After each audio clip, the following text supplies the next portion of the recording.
আজ লঙ্কাবির দ্বিতীয় দিনে এখন প্রায় বেলা 2টো বাজে মালয়েশিয়ান টাইমে। আমাদের জেট স্কি করা হয়ে গেছে, এবার একটু রিফ্রেশমেন্টের পালা। অনেকক্ষণ ধরে আমরা জলেও ছিলাম। আমার বন্ধুর বউ চলে এসছে, বন্ধু কিছু রিফ্রেশমেন্টের ব্যবস্থা করেছে। দেখা যাক, একটু রিল্যাক্স করে তারপর আমরা একটুখানি ওয়াকে যাব, মানে আমরা ব্যাক ওয়াটারের দিকে যাব। এদিকে আমার ওয়াইফ এবং বাচ্চারা জলের মধ্যে কিন্তু এখনও স্নান করছে, আনন্দ করছে। যাই, এবার একটুখানি বিচটাকে এক্সপ্লোর করব আমরা। হাঁটতে হাঁটতে আমরা বিচের এন্ডের দিকে ব্যাক ওয়াটারের দিকে যাব, যেখানে সমুদ্রটা আরও ভেতরের দিকে চলে গেছে। এখানে একদমই ঢেউ নেই। এই ডান সাইডে যেটা দেখতে পাচ্ছেন আমার পেছনে, এটা পুরোটাই রিসোর্ট, একের পর এক রিসোর্ট, ওয়ান আফটার অ্যানাদার। খুব সুন্দর।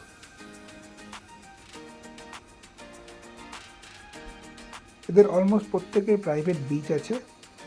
এই বিচগুলোতে তাদের রিল্যাক্স করার জন্য ব্যবস্থা করা আছে, রেস্টুরেন্ট টাইপের আছে, চেয়ার আছে,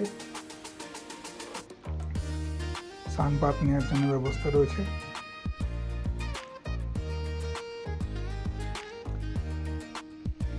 আমরা অলমোস্ট চলে এসেছি ব্যাক ওয়াটারে।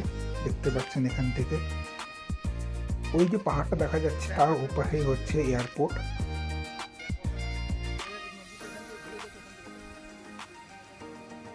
দেখুন এখানে কি সুন্দর রিসোর্টগুলো রয়েছে পরপর।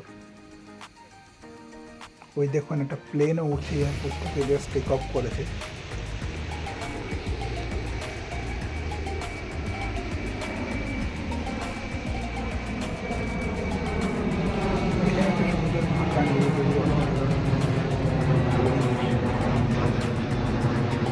একটা দিন এই বিচে কাটাতেও আপনার ভালো লাগবে।